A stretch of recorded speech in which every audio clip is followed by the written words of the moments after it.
In the last lecture, we completed the first 3 points of our on-page SEO checklist.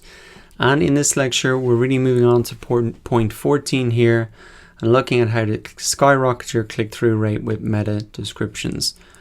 Meta descriptions are this little preview of the page that appear here in these search results. It's actually called a search snippet, and the meta description is the way that you set that up. You can see that this is an important part of the search results. You just got the title, the URL, which we already covered, and this is your last opportunity to really grab people's attention and get them to click through. It doesn't have a big SEO impact. Google don't look at this as much, but it's a big driver of people to getting them to click through.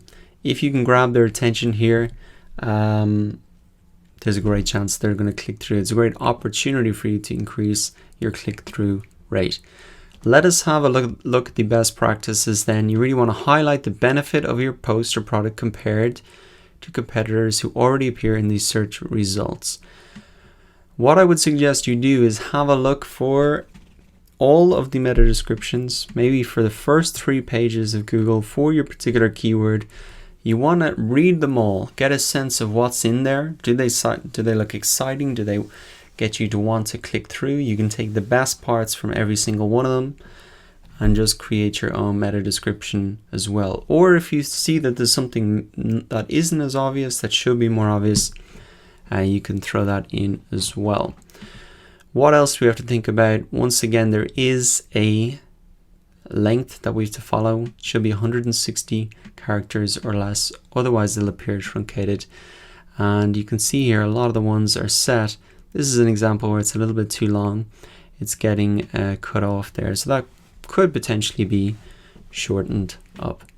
So what I would recommend is really look at the other ones there. I'm going to show you the meta description that I've written for this page. You can't see it on the page. You only see it in these search results. But if I open up the page itself, you can see I've got it here. So I'm trying to start with an action word, follow these 26 SEO best practices, plus the benefit to increase web traffic, conversions, and revenue. So not only just like what's contained in here, but also what is the benefit of all of that.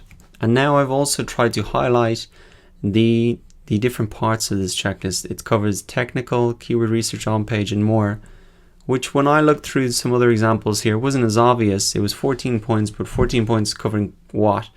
When I clicked through, I found that actually it only covers one part of SEO. It doesn't cover really the other parts. So I'm trying to make it obvious that I'm covering a lot in one checklist here. And I'm trying to bring that right to the front so people see that and get the attention of it.